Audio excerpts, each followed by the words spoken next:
మీరు కొత్తగా business start చేయాలనుకుంటున్నారా? మార్చ్ 16-17 హైటెక్స్ లో ఫ్రాన్సెస్ ఇండియా బిగ్గెస్ట్ ఫ్రో ఎక్స్పో. ఉపాసన రామ్ చరణ్ సతీమణిగానే కాదు, తనకంటూ ఓ గుర్తింపు తెచ్చుకున్నారు. భార్యగా, కోడలిగా, తల్లిగా ఎన్నో బాధ్యతలు నిర్వహిస్తున్న ఆమె ఓ బిజినెస్ ఉమెన్ గా కూడా రాణిస్తున్నారు. కొత్త ఆలోచనలతో ముందుకెళ్తున్నారు. ఇటీవలే అత్తమ్మ కిచెన్ స్టార్ట్ చేసి ఫుడ్ రంగంలోకి అడుగుపెట్టారు.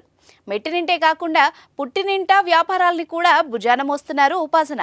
అపోలో హాస్పిటల్ వ్యవహారాలని దగ్గరుండి చూసుకుంటున్నారు. ఆ క్రమంలోనే తాజాగా ఆమె యూపీ సీఎం యోగి ఆదిత్యనాథ్తో భేటీ అయ్యారు.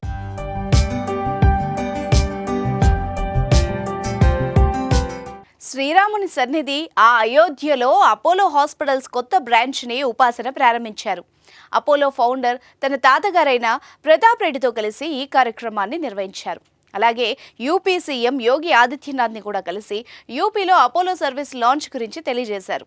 అనంతరం తన తాత ప్రతాప్ రెడ్డి లెగసీని తెలియజేసే ది అపోలో స్టోరీ బుక్ని కూడా యోగి ఆదిత్యనాథ్కి అందించారు.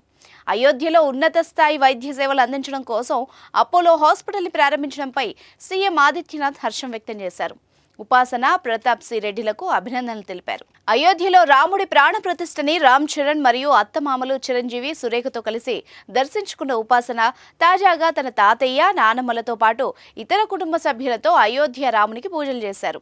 ఆలయంలో 48 రోజుల పాటు నిర్వహించిన రామరాగ సేవ ముగింపు వేడుకలకు హాజరయ్యారు. దీనికి సంబంధించిన ఫోటోలు ఉపాసన ఇన్స్టాలో షేర్ చేయగా వైరల్ అయ్యాయి.